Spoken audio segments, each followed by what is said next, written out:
The day National Democratic Alliance announced its presidential candidate and then the candidate for vice presidential elections, the results were a done deal. Both the elections were only a formality. The opposition's candidate for vice president, Margaret Alva, was always going to lose. But the cross voting has revealed a lot about what is to come in 2024. Hi and welcome to TFI English, the national socio-political analysis arm of the TFI Media Group. I'm your host Tanya, and if you haven't subscribed to the TFI channel yet, please hit the subscribe button and also click on the bell icon to receive all the recent updates. Coming back to the story, in this video, I am here to tell you how Congress turned Margaret Alva into an invalid.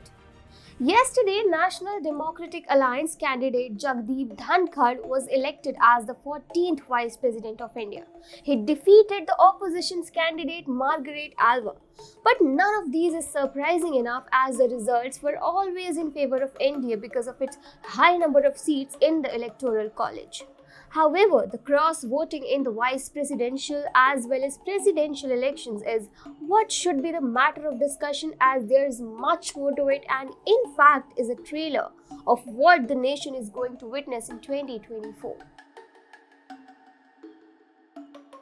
Dhankar, former governor of West Bengal, secured 528 votes while Alva received only 182. It was the highest victory margin since 1997, as Dhankar secured 72.8% of the 725 valid votes cast.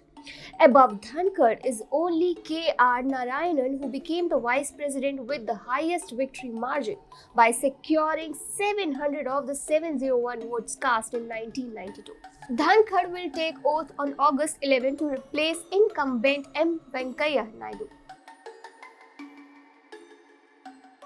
Last month, on 17th July, the opposition held a meeting after which NCP Supremo Sharad Pawar had announced the unanimous decision of the opposition parties that governor and veteran politician Margaret Alva will be the opposition's joint candidate for the second highest post in the country.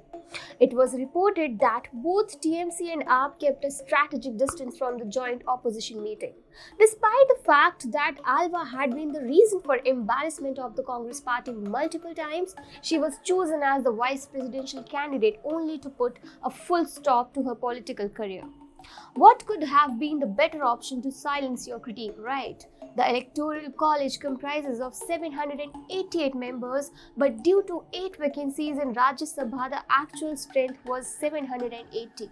Moreover, as per the reports, out of total 780 electors, only 725 cast their votes, but 15 votes were found to be invalid.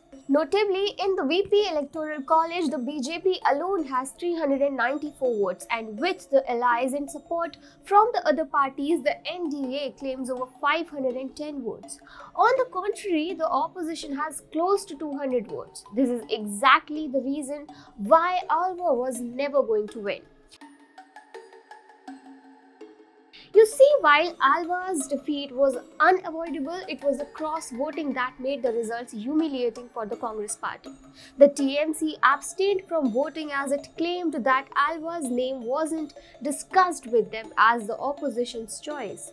Though Alva had the support of a large number of parties including the Congress, DMK, CPM, CPI and CP, RJD among others, she did not even receive the anticipated number of votes.